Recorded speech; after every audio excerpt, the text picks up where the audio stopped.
Assalamualaikum warahmatullahi wabarakatuh. Halo teman-teman, kali ini kita akan kembali membahas latihan soal P3K tahun 2023. Latihan soal ini dibuat berdasarkan kisi-kisi yang dikeluarkan oleh Menteri Pendayagunaan Aparatur Negara dan Reformasi Birokrasi Republik Indonesia pada tanggal 8 Februari tahun 2023. Untuk sesi ini kita akan membahas tentang jabatan penata pertanahan ahli pertama, di mana pada kisi-kisinya tercantum 22 poin, diantaranya yaitu dasar pertanahan. Untuk dasar pertanahan ini saya sudah pernah membahas dalam satu video, teman-teman bisa scroll di video sebelum ini. Kemudian ada kemampuan khususnya yaitu meliputi ketentuan PPAT, konsolidasi tanah, mediasi, pemberdayaan tanah masyarakat, pembinaan perencanaan tata ruang dan pemanfaatan ruang, kemudian penanganan perkara pertanahan, penanganan sengketa dan konflik pertanahan, penataan kawasan tertentu, penata gunaan tanah, penertiban dan pendayagunaan tanah terlantar, penetapan potensi redistribusi tanah, pengadaan tanah, pengaturan pertanahan, kemudian pengelolaan data dan informasi penguasaan, pemilikan, penggunaan, dan pemanfaatan tanah. Selanjutnya pengelolaan data tanah objek reforma agraria, kemudian pengendalian pertanahan, penilaian tanah, pertimbangan yuridis pertanahan, teknis dan ketentuan pendaftaran tanah, serta teknis dan ketentuan penetapan hak tanah. Namun untuk video kali ini tidak semua kisi-kisi kita bahas. Terbatas pada kisi-kisi kemampuan khusus dari ketentuan PPAT sampai ke pembinaan perencanaan tata ruang dan pemanfaatan ruang. Pada sesi ini sekitar 30 soal ya teman-teman. Langsung saja kita lanjut. Nomor 1, PPAT merupakan singkatan dari A. Pejabat penerbit akta tanah, B. Pejabat pembuat akta tanah, C. Pemerintah pembuat akta tanah, D. Pejabat pengadaan akta tanah. Jawaban yang benar yaitu B. Pejabat pembuat akta tanah. Nomor 2. Penetapan pemerintah yang dilaksanakan oleh menteri atau pejabat yang ditunjuk bagi seseorang yang memenuhi syarat sebagai PPAT dalam suatu wilayah kerja tertentu merupakan pengertian dari A.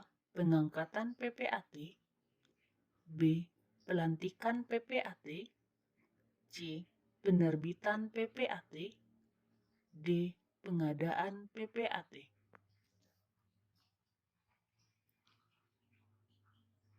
Jawaban yang benar yaitu A. Pengangkatan PPAT.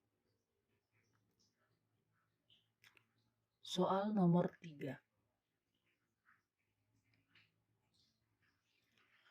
PPAT yang telah berhenti dapat diangkat kembali sebagai PPAT jika memenuhi syarat. Pengangkatan kembali PPAT dapat diberikan kepada kategori berikut ini kecuali A. PPAT yang merangkap jabatan sebagai notaris yang pindah daerah kerja lain untuk penyesuaian dengan kedudukannya sebagai notaris. B. PPAT yang daerah kerjanya berubah dalam hal terjadi pemekaran wilayah. C. PPAT yang diberhentikan dengan hormat atas permintaan sendiri. D.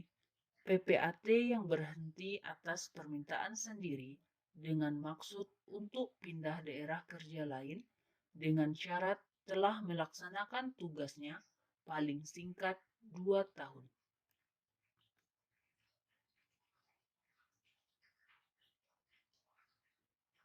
Jawaban yang benar yaitu D. PPAT yang berhenti atas permintaan sendiri dengan maksud untuk pindah daerah kerja lain dengan syarat telah melaksanakan tugasnya paling singkat 2 tahun. Karena yang benar itu yaitu syarat melaksanakan tugasnya paling singkat 3 tahun ya teman-teman. Masa jabatan PPAT dapat diperpanjang paling lama 2 tahun sampai dengan usia titik-titik dengan mempertimbangkan kesehatan PPAT yang bersangkutan. Jawaban yang benar adalah A. 60 tahun, B. 63 tahun, C. 65 tahun, D. 67 tahun. Jawabannya D. 67 tahun.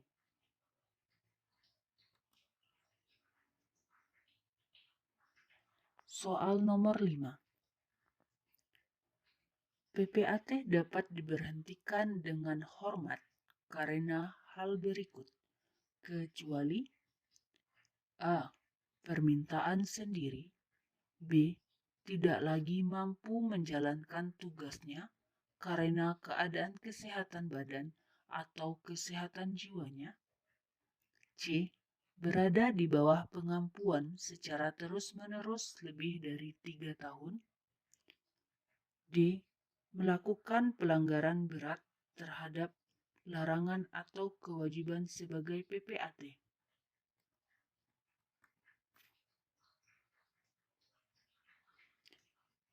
Jawaban yang benar yaitu D. Melakukan pelanggaran berat terhadap larangan atau kewajiban sebagai PPAT. Karena pelanggaran ini diambil tindakan dengan diberhentikan dengan tidak hormat.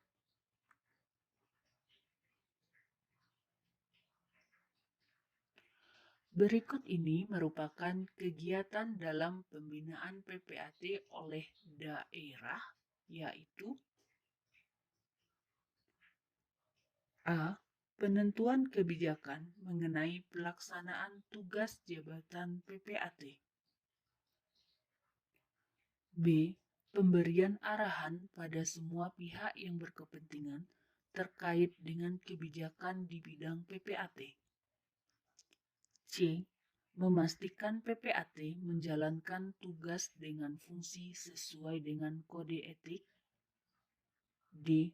Sosialisasi, diseminasi kebijakan, dan peraturan perundang-undangan pertanahan.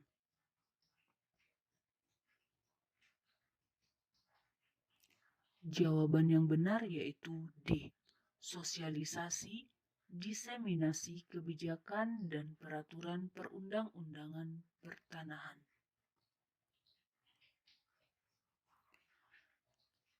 Ini merupakan materi tambahan terkait dengan pembinaan PPAT. Yang pertama yaitu pembinaan oleh Menteri yang dapat berupa yang pertama penentuan kebijakan mengenai pelaksanaan tugas jabatan PPAT. Yang kedua, pemberian arahan pada semua pihak yang berkepentingan terkait dengan kebijakan di bidang PPAT.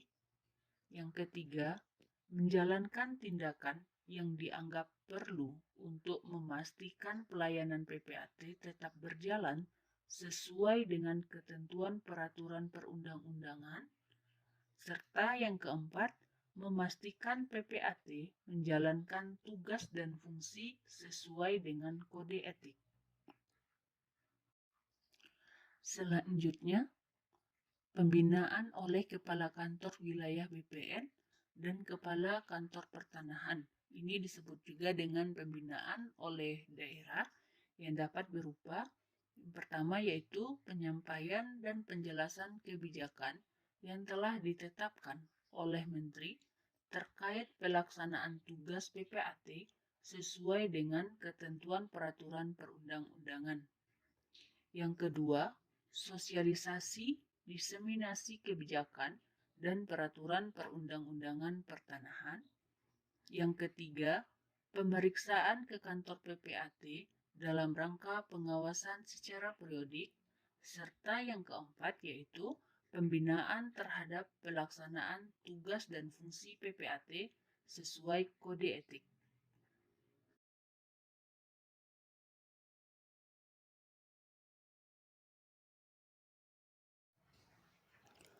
Soal nomor 7. Kebijakan penataan kembali, penguasaan, pemilikan, penggunaan, dan pemanfaatan tanah sesuai rencana tata ruang, serta usaha penyediaan tanah untuk kepentingan umum dalam rangka meningkatkan kualitas lingkungan dan pemeliharaan sumber daya alam dengan melibatkan partisipasi aktif masyarakat merupakan pengertian dari A. Konsolidasi tanah, B. Pemberdayaan tanah, C. Pengadaan tanah, D. Pengendalian pertanahan. Jawaban yang benar yaitu A. Konsolidasi tanah.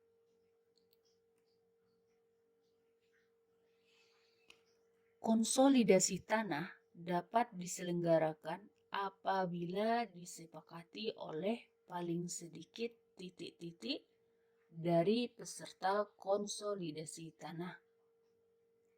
A. 50%, B. 60%, C. 70%, D. 80%. Jawaban yang benar yaitu B. 60%.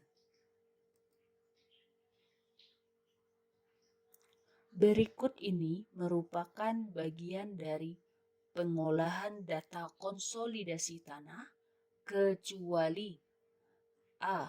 Pemetaan stakeholder, B. Penyusunan peta potensi subjek konsolidasi tanah, C. Analisis SWOT atau arahan pengembangan lokasi, D. Pengumpulan data yuridis. Jawaban yang benar yaitu D.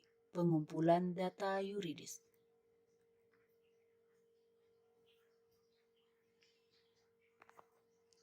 Soal nomor 10.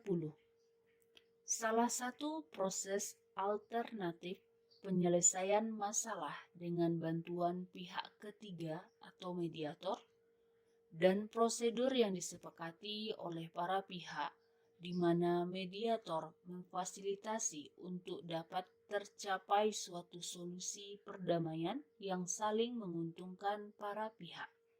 Disebut A. Mediasi, B. Musyawarah, C. Sidang, D. Rapat. Jawaban yang benar yaitu A. Mediasi.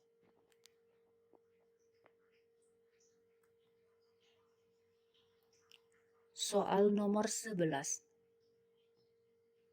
Kegiatan untuk mempertemukan kedua belah pihak untuk mengklarifikasi data yang ada pada masing-masing pihak dalam rangka mengupayakan perdamaian disebut A. Mediasi, B. Musyawarah, C. Sidang, D. Rapat.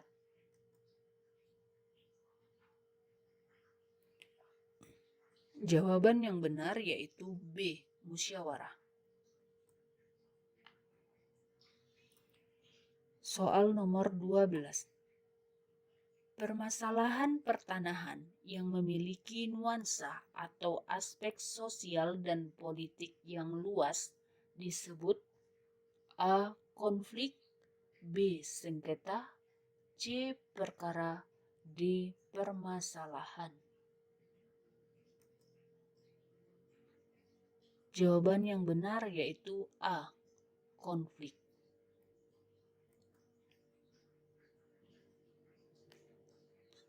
Soal nomor 13, permasalahan pertanahan yang tidak memiliki nuansa sosial politik yang begitu luas, yang umumnya permasalahan antar individu, disebut A. Konflik, B. Sengketa, C. Perkara, D. Permasalahan. Jawaban yang benar yaitu B. Sengketa. Selanjutnya nomor 14. Berikut ini yang termasuk dalam kegiatan pendampingan dalam pemberdayaan tanah masyarakat, yaitu A. Pendampingan usaha dan penggunaan teknologi tepat guna, B.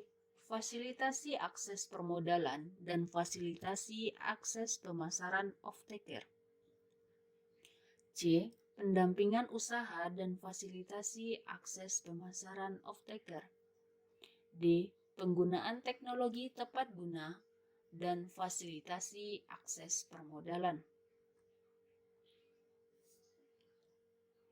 Jawaban yang benar yaitu A. Pendampingan usaha dan penggunaan teknologi tepat guna.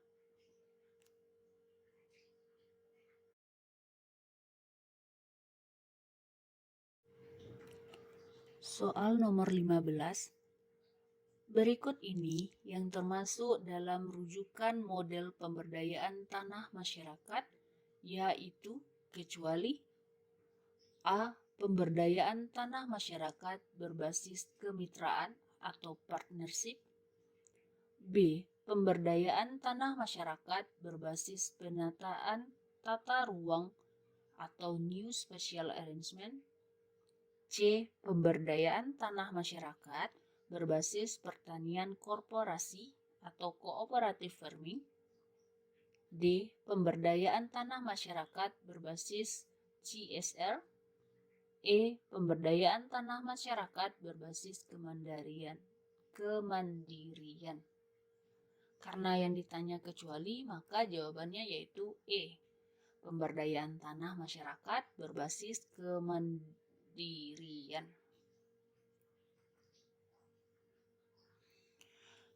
Soal nomor 16.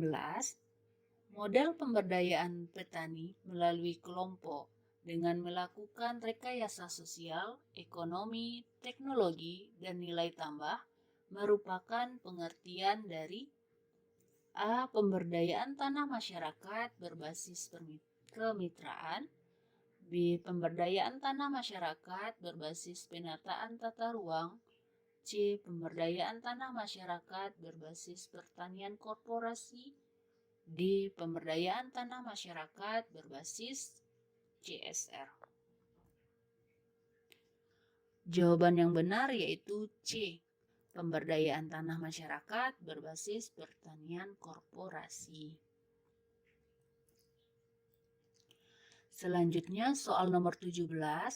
Rencana yang digambarkan secara terperinci tentang tata ruang kabupaten atau kota yang dilengkapi dengan peraturan zonasi kabupaten kota merupakan pengertian dari A. Rencana detail tata ruang atau RDTR, B. Rencana tata ruang wilayah atau RTRW, C. Rencana zona peruntukan ruang, D. Rencana struktur ruang. Jawaban yang benar yaitu A. Rencana detail tata ruang. Soal nomor 18. Rencana detail tata ruang disusun dengan ketelitian skala A. 1:500, B. 1:1000, C. 1:5000, D. 1/10.000. Jawaban yang benar yaitu C. 1/5.000.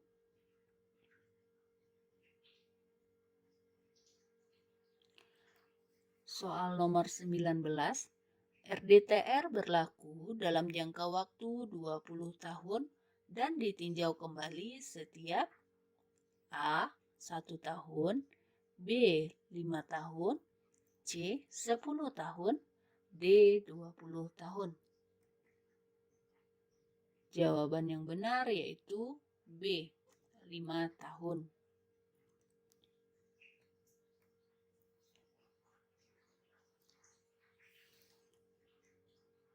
Soal nomor 20.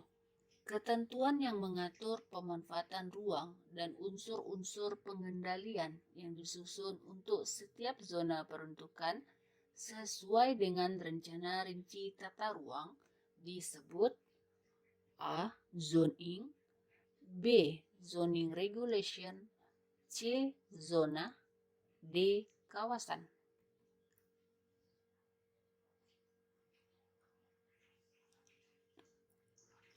Jawaban yang benar yaitu B.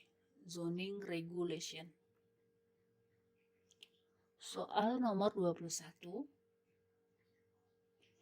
Pembagian lingkungan kota ke dalam zona-zona dan menetapkan pengendalian pemanfaatan ruang atau memberlakukan ketentuan hukum yang berbeda-beda disebut A. Zoning, B. Zoning Regulation, C. Zona, D. Kawasan. Jawaban yang benar yaitu A. Zoning.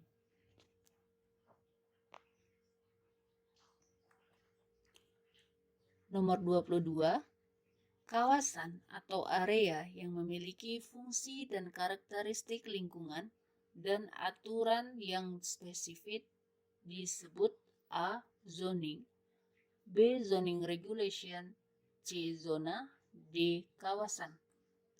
Jawaban yang benar yaitu zona. Soal nomor 23. RT RW nasional dibuat pada skala A 1/5000, B 1/50.000, C 1/250.000, D 1/1 juta. Jawaban yang benar yaitu 1/1 juta. Ini untuk rencana tata ruang wilayah nasional. Kemudian soal nomor 24, rencana tata ruang wilayah provinsi atau RT-RWP dibuat pada skala A 1/5000, B 1/50.000, C 1/250.000, D 1/1 juta. Jawaban yang benar yaitu C 1/250.000.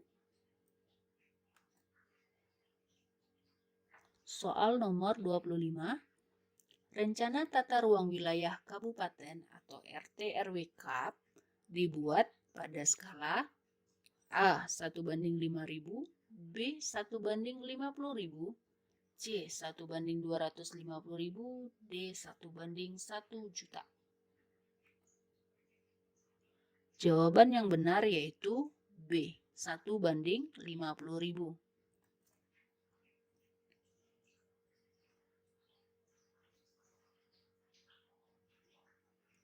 Soal nomor 26. Rencana tata ruang wilayah kota atau RT/RW KOT dibuat pada skala A 1/25.000, B 1/50.000, C 1/250.000, D 1/1 juta. Jawaban yang benar yaitu A 1/25.000.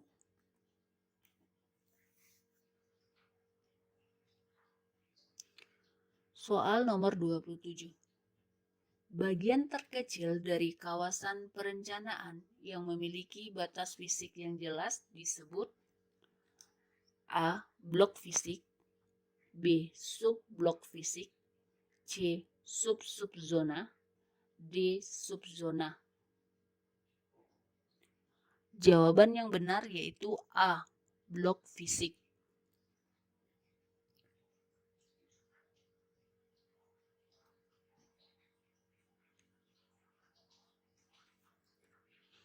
Soal nomor 28.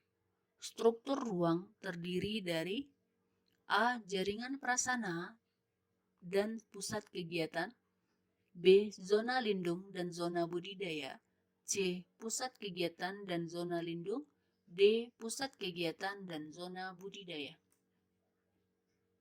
Jawaban yang benar yaitu jaringan prasarana dan pusat kegiatan. Jawabannya A. Nomor 29. Pola ruang terdiri dari A. Jaringan prasarana dan pusat kegiatan, B. Zona lindung dan zona budidaya, C. Pusat kegiatan dan zona lindung, D. Pusat kegiatan dan zona budidaya. Jawaban yang benar yaitu B. Zona lindung dan zona budidaya.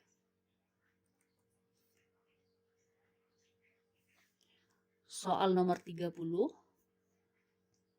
Berikut merupakan objek-objek penataan ruang kecuali A. Produk perencanaan tata ruang, B. Produk pemanfaatan ruang, C. Produk pengendalian pemanfaatan ruang, D. Produk penggunaan ruang. Jawaban yang benar yaitu produk penggunaan ruang, karena yang ditanya yaitu kecualinya. Demikian pembahasan soal penata pertanahan pada sesi ini. Untuk kisi-kisi yang lainnya kita akan bahas insya Allah pada part berikutnya. Terima kasih.